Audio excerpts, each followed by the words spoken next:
Hello, welcome to അസീദ. അപ്പോൾ നമ്മൾ ഇന്നിവിടെ തയ്യാറാക്കാൻ പോകുന്നത് നല്ല നാടൻ പള്ളിക്കറിയാണ്. പള്ളിക്കറി ഇഷ്ടപ്പെടാത്തവരായിട്ട് ആരല്ലേ ഉള്ളത്? അപ്പോൾ പള്ളിയിലൊക്കെ കിട്ടുന്നത് പോലെ സെയിം ടേസ്റ്റിൽ എങ്ങനെയാണ് പള്ളിക്കറി ഉണ്ടാക്കുന്നതെന്ന് നമുക്ക് നോക്കാം.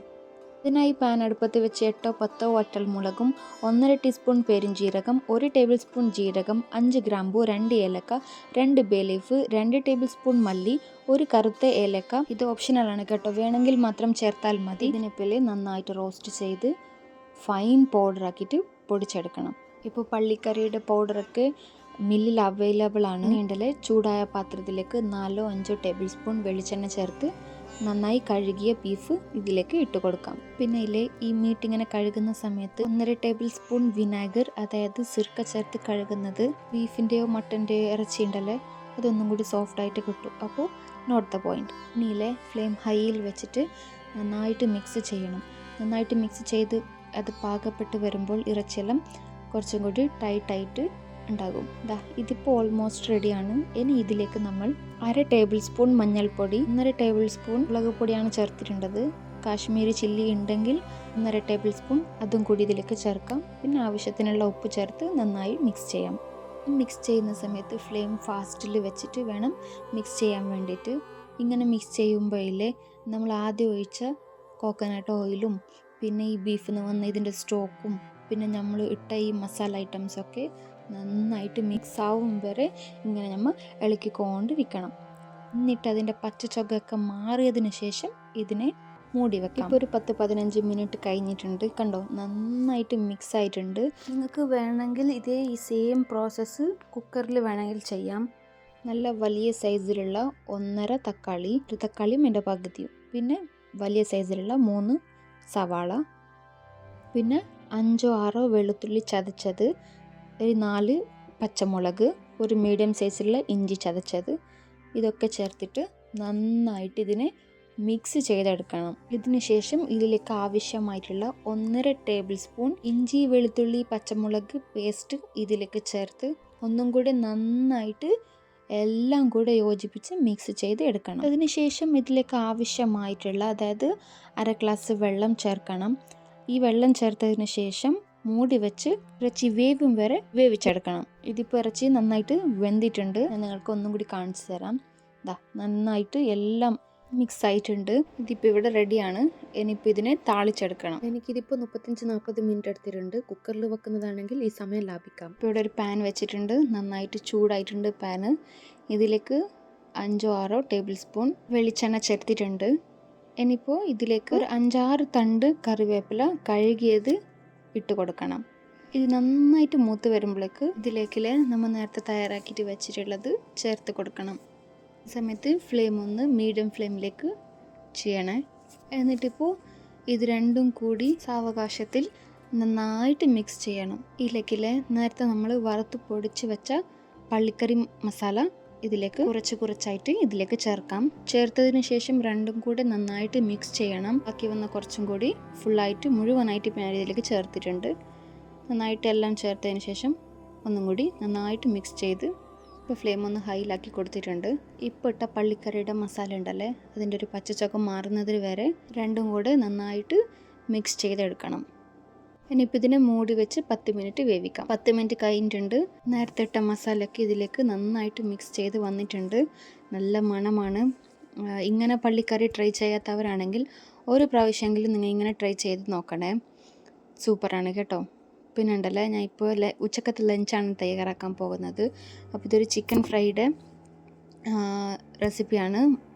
1/2 ടീസ്പൂൺ മഞ്ഞൾപ്പൊടിയും ആവശ്യത്തിനുള്ള ഉപ്പും, കുറച്ച് ഗരം മസാല, 1/2 ടീസ്പൂൺ മല്ലിപ്പൊടി, പിന്നെ 1/2 ടീസ്പൂൺ കുരുമുളക് പൊടി, 1 ടീസ്പൂൺ മുളക് പൊടി, പിന്നെ പാക്കറ്റിൽ കിട്ടുന്ന കബാബ് മിക്സ് ഉണ്ടാവില്ലേ, അത് 1.5 ടീസ്പൂൺ. പിന്നെ ഇതിലേക്ക് ginger garlic green chilli paste ചേർത്ത് നന്നായിട്ട് മിക്സ് ചെയ്തെടുക്കണം. ഇതിൽ 1/2 kg കുറച്ച് കുറവുള്ള ചിക്കനാണ് ഇപ്പോൾ ഇവിടെ എടുത്തിട്ടുള്ളത്. ഇനിയിപ്പോൾ ഇതിലേക്ക് 1/2 ചെറുനാരങ്ങ നീര് ഒഴിക്കുന്നുണ്ട്. അതിനുശേഷം നന്നായിട്ട് മിക്സ് ചെയ്തിട്ട് നമുക്കൊരു 1/2 മണിക്കൂർ ഇതിനെ റെസ്റ്റ് ചെയ്യാൻ വേണ്ടിയിട്ട് വെക്കണം. ഞാനിപ്പോൾ ഇവിടെ ക്ലീൻ റാപ്പ് കൊണ്ടാണ് ഇതിനെ കവർ ചെയ്യുന്നത്. ഇതില്ലാത്തവർ നോർമൽ അടപ്പുണ്ടല്ലേ, അടപ്പ് വെച്ചിട്ട് റെസ്റ്റ് ചെയ്താൽ മതി. സൈഡ് മാറ്റി വെക്കാം. ഇവിടെ ഒരു പാത്രം എടുത്തിട്ടുണ്ട്. ഇത് നെയ്ച്ചോറ് വെക്കാനാണ്. ഇതിലേക്ക് 1.5 കപ്പ് ജീരകശാല റൈസാണ് ഇട്ട് കൊടുത്തിട്ടുള്ളത്. പിന്നെ ഇതിലേക്ക് ആവശ്യമായിട്ടുള്ള വെള്ളം കൂടി ചേർത്തിട്ട് നന്നായിട്ട് 2-3 പ്രാവശ്യം കഴുകി പിന്നെ മാറ്റി വെക്കാം. ഉണ്ടല്ലേ, ഒരു പാത്രത്തിലേക്ക് 3 ടേബിൾ സ്പൂൺ സൺഫ്ലവർ ഓയിൽ ചേർത്തിട്ടുണ്ട്. പിന്നെ കുറച്ച് ആവശ്യത്തിലുള്ള നെയ്യും കൂടി ചേർത്തിട്ട് ഒരു ചെറിയ സൈസിലുള്ള ഉള്ളിയുടെ പകുതിയും 3 പച്ചമുളക് നടുക്കി കീറിയത്, പിന്നെ കുറച്ച് കറിവേപ്പില ചേർത്തിട്ട് 2 ബേ ലീഫും 5-6 ഗ്രാമ്പൂ, 3 ഏലക്ക, 4 സ്റ്റാർ അനീസും. സ്റ്റാർ അനീസിൻ്റെ 4 ഇതളുകളാണ് ഇവിടെ എടുത്തിട്ടുള്ളത്, മുഴുവനായിട്ടുള്ളത്. ടീസ്പൂൺ ജീരകം, 1/2 ടീസ്പൂൺ പെരുംജീരകവും, പിന്നെ ഒരു ചെറിയ സൈസിലുള്ള ക്യാരറ്റിൻ്റെ പകുതിയും ചേർത്തിട്ട് നന്നായിട്ട് ഇതിനെ ഇളക്കി കൊടുക്കാം. ആവശ്യത്തിനുള്ള വെള്ളം, ഞാനിപ്പോൾ ഇവിടെ 1.5 കപ്പ് അരിയിലേക്ക് 3 കപ്പ് എന്ന അളവിലുള്ള വെള്ളമാണ് എടുത്തിട്ടുള്ളത്. അതും ആവശ്യത്തിനുള്ള ഉപ്പും ചേർത്ത് ഈ വെള്ളം തിളക്കും വരെ മൂടി വെക്കാം. ഇപ്പോൾ വെള്ളം നന്നായിട്ട് തിളച്ചിട്ടുണ്ട്.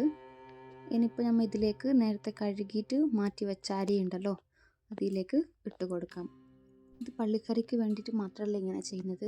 നിങ്ങൾ നോർമൽ നെയ്ച്ചോറ് വെക്കുന്ന സമയത്ത് ഇങ്ങനെ വെക്കുന്നതാണെങ്കിൽ നല്ല ടേസ്റ്റാണ് കേട്ടോ. ഇങ്ങനെ നോർമൽ വെക്കുന്നതിനാട്ടി ഇങ്ങനെ വെക്കുന്നത് ടേസ്റ്റാണ്. ഫസ്റ്റ് 3 മിനിറ്റ് ഹൈ ഫ്ലെയിമിൽ വെച്ചിട്ട് പിന്നെ മീഡിയം ഫ്ലെയിമിൽ ഒരു 7-8 മിനിറ്റ് മൂടി വെച്ചാൽ ഇതുപോലെ സോഫ്റ്റായിട്ട് ഒട്ടിപ്പിടിക്കാത്ത റൈസ് നിങ്ങൾക്ക് കിട്ടുന്നതായിരിക്കും. ഞാനിപ്പോൾ ഉണ്ടല്ലേ, നമ്മൾ നേരത്തെ റെസ്റ്റ് ചെയ്യാൻ വെച്ച ചിക്കൻ ഫ്രൈ തയ്യാറാക്കാം. അതിനായിട്ട് ചിക്കനിലേക്ക് ആവശ്യമുള്ള സൺഫ്ലവർ ഓയിലാണ് എടുത്തിട്ടുള്ളത്. പിന്നെ ചൂടായി വരുമ്പോൾ ഇതിലേക്ക് കുറച്ച് കറിവേപ്പില ഇട്ട് കൊടുക്കുന്നുണ്ട്. പിന്നെ ഓരോന്നോരോന്നായിട്ട് പീസ് നമുക്ക് ചിക്കൻ ഇതിലേക്ക് ഇട്ട് കൊടുക്കാം. കറിവേപ്പില ഇടുമ്പോൾ ഇല്ലേ, എന്താ പറയുക, ചിക്കനിലേക്ക് നല്ലൊരു ഫ്ലേവറാണ്, നല്ലൊരു മണമാണ്. സാധാരണയായിട്ട് ഞാൻ അങ്ങനെയാണ് ചെയ്യാറുള്ളത്. ഇനിയിപ്പോൾ ഇത് നല്ല മുരിഞ്ഞ് വന്നിട്ടുണ്ട്. ഇതിനിപ്പോൾ മറിച്ചിട്ട് കൊടുക്കണം. പിന്നെ ഇല്ലേ, നമ്മൾ ഈ കറിവേപ്പില ഇടുന്ന സമയത്ത് വെളുത്തുള്ളി ചതച്ചതോ പച്ചമുളക് 2-3 നടുക്കെ കീറിയതോ ഇട്ട് കൊടുക്കുന്നത് ടേസ്റ്റാണ് കേട്ടോ, നല്ല ടേസ്റ്റാണ് അതിന്. ഇതിപ്പോൾ 2 സൈഡും നന്നായിട്ട് മുരിഞ്ഞ് വന്നിട്ടുണ്ട്. ഇതിനൊരു പാത്രത്തിലേക്ക് നമ്മൾക്ക് മാറ്റിയെടുക്കാം. ഇതിപ്പോൾ ഇല്ലേ, നമ്മൾ കച്ചമ്പറൻ ഉണ്ടാക്കാൻ പോകുന്നത് മറ്റേ ബിരിയാണിൻ്റെ ഒക്കെ കൂടെ കഴിക്കുമല്ലേ തൈരിട്ടത്, അതാണ്. പക്ഷേ ഇതിലേക്ക് തൈര് ഇല്ലാത്തതാണ് ഞാനിപ്പോൾ ഇവിടെ കാണിക്കാൻ പോകുന്നത്. അതിനായിട്ട് നമുക്ക് കുറച്ച് മല്ലിയില, പൊടിക്കരിഞ്ഞ സവാള, പിന്നെ പൊടിയായി അരിഞ്ഞ തക്കാളിയും കുറച്ച് പച്ചമുളകും, പിന്നെ ആവശ്യത്തിനുള്ള ഉപ്പും ചേർത്ത് ചെറുനാരങ്ങയോ വിനാഗിരോ എന്ത് വേണമെങ്കിൽ ചേർക്കാം. ഞാനിപ്പോൾ ഇവിടെ വിനാഗിരാണ് ചേർക്കുന്നത്. ഇതിന് ഇത്രയും ചേർത്തിട്ട് നന്നായിട്ട് മിക്സ് ചെയ്യാം. ഇത് തൈരിടാത്ത കച്ചമ്പറാണ് ഞാനിവിടെ തയ്യാറാക്കുന്നത്. തൈര് കഴിക്കാൻ ഇഷ്ടപ്പെടാത്തവർ ഒരു പ്രാവശ്യമെങ്കിലും ഇങ്ങനെ ചെയ്ത് നോക്കൂ. പിന്നെ ഇല്ലേ, ഇന്നത്തെ എൻ്റെ വീഡിയോ ഇഷ്ടപ്പെട്ടെങ്കിൽ സബ്സ്ക്രൈബ് ചെയ്യാനും തൊട്ടടുത്തുള്ള ബെല്ലൈക്കണിൽ ഓൾ എന്ന് പ്രസ് ചെയ്താൽ ഞാനിടുന്ന കുട്ടി കുട്ടി വീഡിയോസ് നിങ്ങൾക്ക് അപ്പപ്പാടെ നോട്ടിഫിക്കേഷനായിട്ട് കിട്ടുന്നതായിരിക്കും. പിന്നെ ലൈക്ക് ചെയ്യാനും ഷെയർ ചെയ്യാനും മറക്കരുത് കേട്ടോ.